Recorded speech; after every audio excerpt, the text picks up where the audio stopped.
कि आप आज की डेट में 100 रुपए खर्च कर रहे हैं। कितने रुपए खर्च कर रहे हैं? 100 रुपए।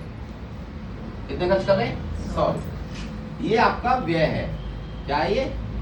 व्यय को हिंदी में बोलते हैं एक्सपेंस। समझ में आ गया होगा, इंग्लिश में बोलते हैं अलग। तो 100 रुपए आप खर्च कर रहे हैं और खर्चा आपको चेंज करना है, क्योंकि अभी ये कह रहा है कि 100 रुपए में 100 किलो चीनी आती है। ऐसा समझाओ, कितनी चीनी आती है? लेकिन अब ये कह रहा है कि जब 20 रुपए बढ़ गया तो चीनी कम होनी चाहिए, तो ये 120 रुपए हो गया रेट। क्या हो गया? 120। कितना खर्च कर रहे हो? 120 खर्च कर रहे हो। 120 से अगर खर्च कर रहे हो तो यहाँ आपको 20 कम करना पड़ेगा, क्योंकि अब तो उतनी चीनी नहीं आएगी। तो 120 रुपए में 80 किलो आ रही है। कितनी आ रही? 80 केजी। पहले 100 में 100 आ रही थी, चेंज की वजह से 120 रेट बढ़ गया, आपने खपत कम कर दी। ये 100 की जगह खपत कितनी हो गई? 80 हो गई। और ये 100 की जगह कितना पे करना पड़ रहा है? लेकिन हम करेंगे नहीं ना, तो हमारे पास पैसे ही नहीं है एक्स्ट्रा। हमारे पास 100 रुपए हैं,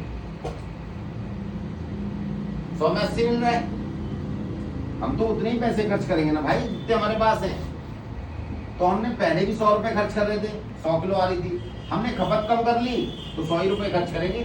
120 का तो कोई मतलब ही नहीं है। पैसे तो बराबर ही अगर हम बराबर ही लेके आते, अगर हम 120 की लेके आते तो हम 100 किलो लेके आएंगे ना भाई। 120 के रेट से लाएंगे तो फिर 100 किलो आएगी, लेकिन हम खपत कम कर रहे हैं। हमने 80 कर ली थी, हमने अपनी गुंजाइश कर ली। उसमें गुंजाइश कितनी हो गई? खपत कितनी कम हो गई? क्वेश्चन और समझाओ मुझे एक बार। क्वेश्चन ये कह रहा है कि किसी चीनी के मूल्य में 20% की वृद्धि हो गई, ठीक है।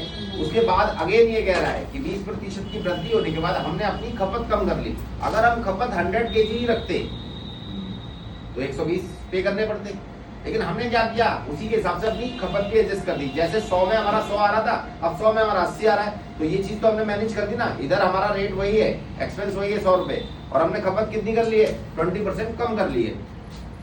अब वो पूछ रहा है कि एक्सपेंस में क्या परिवर्तन हुआ? भाई एक्सपेंस तो नहीं है, जीरो, तो नो चेंज, यानी जीरो चेंज हुआ है।